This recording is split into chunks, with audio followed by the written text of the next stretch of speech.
y en ese momento los quejidos empezaron a convertirse en risas y la litera se empezó a mover mucho más de lo normal, en lo que él me dijo que no era mi abuelo, me dijo otro nombre. Con honestidad ya no recuerdo el nombre de quien me dijo.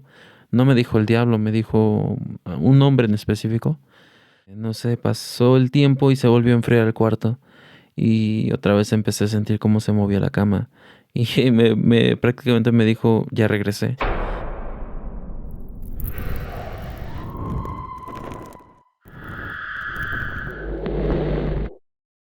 Buenas noches, comunidad de Expediente Perdido. El día de hoy tendremos una entrevista con nuestro invitado especial, quien nos contará una anécdota basada en hechos reales. Buenas noches.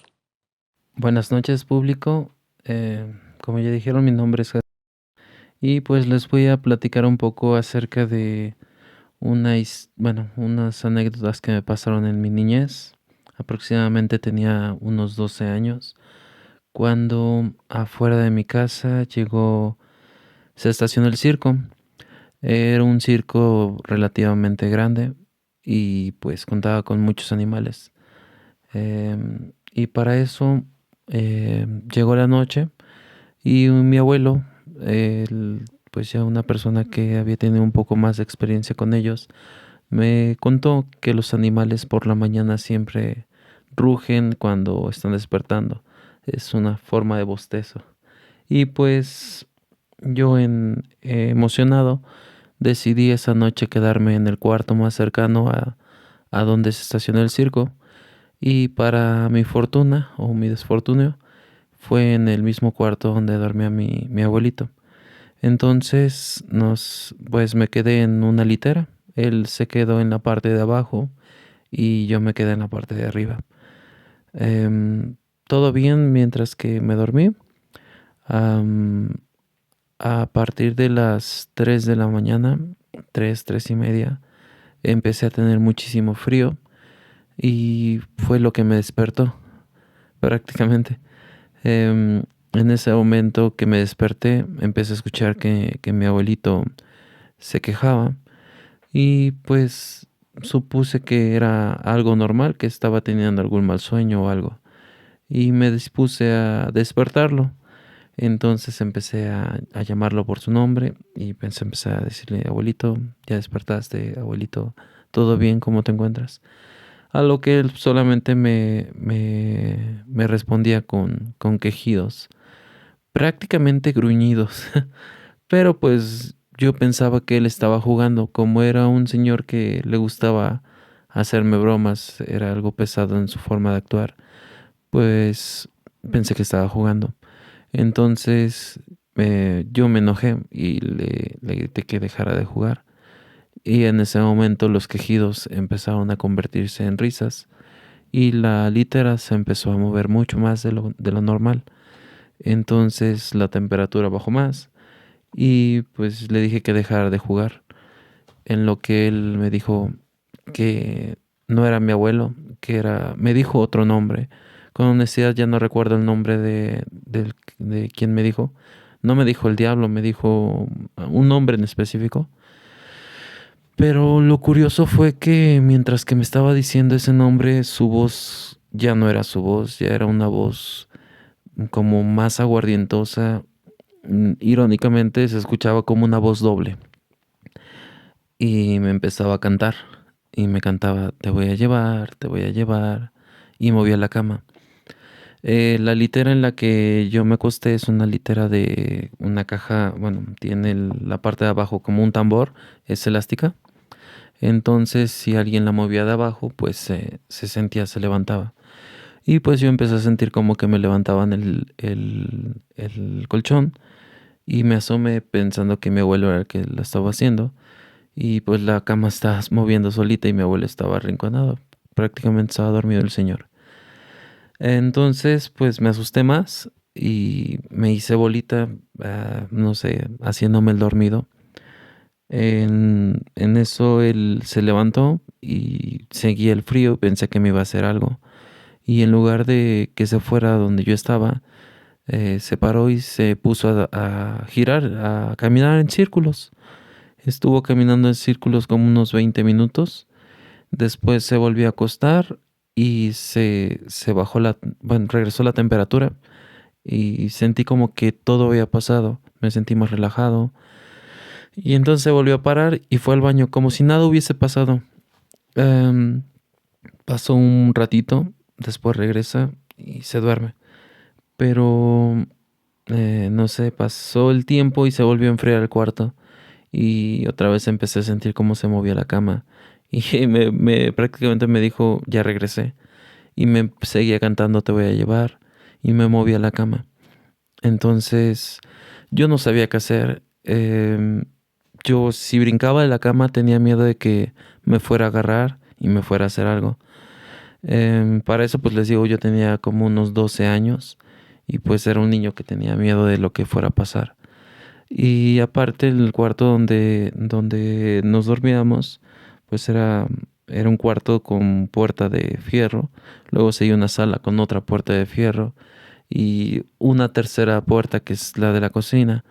Entonces yo sabía que si me levantaba y podía cruzar la primera puerta, me iba a alcanzar en la segunda o en la tercera.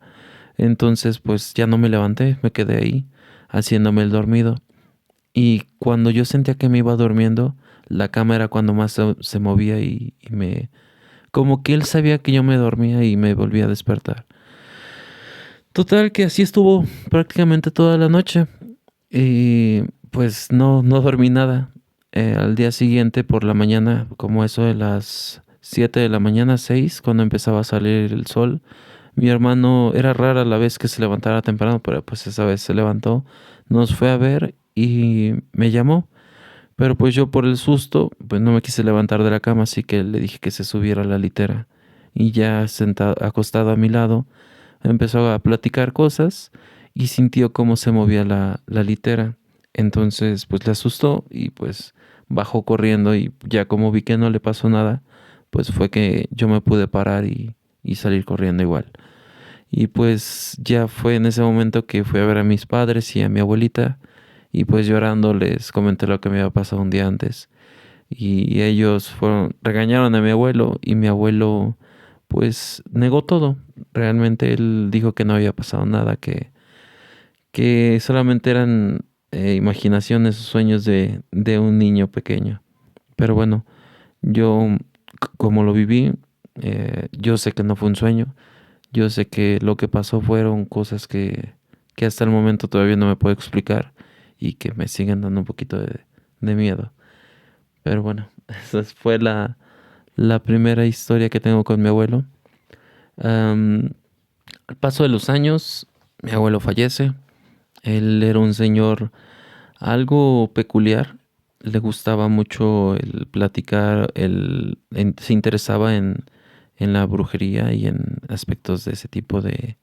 Pues sí, se podría decir que en ello. Y pues les digo, con los años, cuando fallece, tengo amigos que se les ocurría salir en las noches. Éramos un aproximado de 20 chicos que nos gustaba salir pues, sí, a caminar o andar en la aventura nocturna, dijeran. Y pues en esa noche se nos ocurrió ir a investigar, ir a ver qué es lo que pasaba en el panteón de nuestra comunidad. Y no todos quisieron subir, solamente subieron 10. Pero éramos chicos que como ya teníamos algo de práctica, digamos, pues salimos con walkie-talkies. Entonces los que se quedaban en la parte de abajo tenían la función de echarnos aguas, de cuidar de que no vinieran los veladores o que no viniera gente, pues, que nos vieran para que nos fueran a regañar o nos fueran a sacar del panteón. Entonces, al ir subiendo al panteón, nos empiezan a llamar que va bajando una señora. Entonces nos pidieron que nos acostáramos, que nos escondiéramos. Y pues según nosotros ya había pasado la señora. Cuando salimos y ya nos reincorporamos al camino, nos avisan que la señora va pasando al lado de nosotros. Lo que nosotros pensamos que era un juego porque nunca vimos a nadie. Pero bueno, nuestros amigos juran que vieron pasar a alguien que bajó y pues mientras que íbamos subiendo. El lugar era, era de noche, como les digo. Ya estaba la luna llena y pues prácticamente se veía todo el panteón.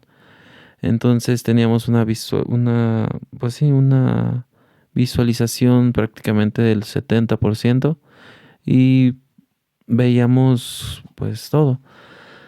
Total que en el recorrido, ya cuando ya estábamos arriba, adentro del panteón, estábamos en la tumba del abuelo, estábamos jugando, estábamos platicando entre todos los que fuimos. Empezamos a ver cómo se empezó a alborotar mucho el ambiente, empezó a haber mucho aire y ya cuando uno de nuestros compañeros, de nuestros amigos, nos dijo que alguien se estaba acercando. Entonces nos asomamos y a lo lejos vimos una sombra. Pensamos que era el cuidador. Entonces la primera reacción que tuvimos todos era escondernos entre las tumbas. Pero pues no pasó a mayores. Vimos que pasó la sombra y volvimos a salir. Ya la intención era pues ya irnos del panteón por lo que había pasado. Entonces ya la salida del panteón empezó a haber más aeronazos y fue cuando empezaron a pasar cosas más fuera de lo común, que fueron que una de las chicas que iba con nosotros vio a dos gemelitas. Las estaban agarradas de la mano, tenían unos vestidos blancos y eran güeritas de Caireles. Y estaban saludándola, pero ella no aguantó y se desmayó. En eso, pues yo lo que hice fue cargarla y pues por el susto, por pensar que venía alguien, salimos corriendo. Y pues yo como la llevaba cargando me quedé hasta atrás y volteo a ver y también veo a las niñas. Entonces las veo y las saludo. No sé, hasta mucho después fue que me puse a pensar que estaba en un panteón. Pero en ese momento las niñas me dieron como que mucha confianza y pues las saludé. Me sacaron una sonrisa. Ya cuando reaccioné en sí y me di cuenta de lo que estaba pasando fue que bajé corriendo y ya en la parte de abajo le comenté a los compañeros y me echaron humo de un cigarro y pues lo dejamos pasar. Ya cuando nos íbamos, mi hermano siente un golpe en la espalda. Se voltea y vio que no era nadie. Pero ese golpe hizo que pues ya no tuviera ganas de seguir con nosotros y decidió irse a la casa, adelantarse. Entonces pues yo me quedé todavía unas 3 horas más con mis amigos y pues ya llegué muy de madrugada a la casa, casi escondiéndome que no me escucharan mis padres que estaba llegando tarde. Entonces me metí, pues de puntillas, llegué a mi cama y así como toco la cama me entra mi mamá y me dice que me cambie, que me arregle, que íbamos a llevar a mi hermano al hospital porque se había puesto muy mal. Pero para esto ella abre y no prende la luz, solamente me dijo a oscuras y pues ya salí yo de la habitación para ir a verlo. Y así como voy entrando al cuarto y viendo a mi hermano como lo están examinando, voltea a mi madre y me ve y me dice, tú estás igual. Y así como me dijo eso, yo me empiezo a sentir mal y me empiezo a, pues prácticamente me caí. Entonces me acuesto al lado de él y empezamos con muchísima fiebre y empezamos ya a delirar, a ver cosas como arañas, víboras, cosas que se subían en la cama. Y pues mis padres lo que hicieron fue llevarnos al doctor, pero en el doctor era curioso porque llegábamos y se nos quitaban todas las enfermedades, o sea, se nos quitaba la fiebre, dejábamos de sudar y nos decían que no teníamos nada. Así que regresábamos a la casa y nuevamente. Así fue un juego de ir y venir de unos 4 o 5 doctores. Y pues nada, no sabían qué teníamos. Para eso pues ya estaba pasando prácticamente la semana de que ya estábamos en el hospital. Em, Luego del rato, uno de nuestros amigos le contó a su abuelita lo que habíamos hecho Y la abuelita fue a platicar con mi mamá y le comentó, sabe que sus hijos hicieron esto y esto, pero pues yo me dedico a limpiarlos, a curar a personas que se asustan, que tienen susto. Y ella le pidió a mi madre que si nos podía dar una limpia. Y pues mi madre, al no saber, pues más bien al no encontrar una respuesta, ella permitió que la señora nos se acercara a limpiarnos. Entonces, el primer día que hizo eso, yo tenía mucha fiebre. Entonces llegó la señora y nos limpió con unos huevos y con unas ramas. Lo curioso fue que cuando me limpió con el huevo se me reventó y olía muy feo. Y nos decía la señora que se nos habían metido las niñas, que en sí a mi hermano y a mí nos habían agarrado porque como eran gemelitas y nosotros éramos hermanos, pues era como que el vínculo que habían tenido. Entonces, así como hace eso, me empiezo a sentir mejor, pero nos dice que no se había terminado, que lo que teníamos que hacer es regresar al panteón a que nos hicieran nuevamente una limpia. Y porque aparte de las niñas nos habíamos traído algo más. Y lo que nosotros después pensamos que nos habíamos traído, pues era esa sombra que nos andaba acechando en la noche. Entonces llegamos al panteón, nos volvieron a dar otra limpia y ahí fue donde se nos quitó completamente el malestar que teníamos. Y con honestidad, a mí me costaba mucho antes creer en todas las cosas paranormales, porque eran cosas que no les podía dar alguna respuesta. Y es el momento que sigo sin darle respuesta a estas cosas, pero si no es miedo, es respeto a ciertos lugares, porque no sé qué tipo de energías pueden estar en ese lugar o qué cosas puedan pasar que nos llegaron. Y pues no sé, trato de ir un poquito más con cuidado cuando voy a ese tipo de lugares. Bueno, pues primero que nada, muchísimas gracias por haberte tomado la molestia de estar con nosotros en nuestro canal de Expediente Perdido. Fueron unas anécdotas bastante, pues, paranormales, unas anécdotas que marcaron, yo creo que tu vida. Y bueno, cuéntale a la gente alguna recomendación que tú les darías para este tipo de situaciones. O para las personas que no creen en estas acciones. Em, Primero que nada, muchísimo respeto cuando vayamos a lugares, no sé, como panteones, lugares donde son sagrados, lugares donde la vibra cambia. Creo que al final unos tiene que tener, pues claro que esos lugares son de respeto, son lugares que se llegan pues a ocurrir cosas que hasta el momento no tenemos ideas o no tenemos una forma clara de entender qué es lo que son o lo que es. Entonces creo que siempre es necesario tener estas precauciones. Yo les diría que sirve el cigarro. La verdad es que no, no sé si llega a servir cuando te echan este aire, pero creo que hay ciertas cosas, ciertos amuletos que uno puede utilizar para ir un poco más protegido. Sinceramente, como les digo, no sé si funcionen, pero creo que al final vale la pena tener una herramienta extra por si les llegan a pasar un encuentro como ellos, como estos. Y bueno, hemos llegado al final de este episodio. Muchísimas gracias por acompañarnos. Recuerda suscribirte, seguirnos y dejar tu comentario en nuestras redes sociales. Nos vemos hasta un próximo episodio. Buenas noches.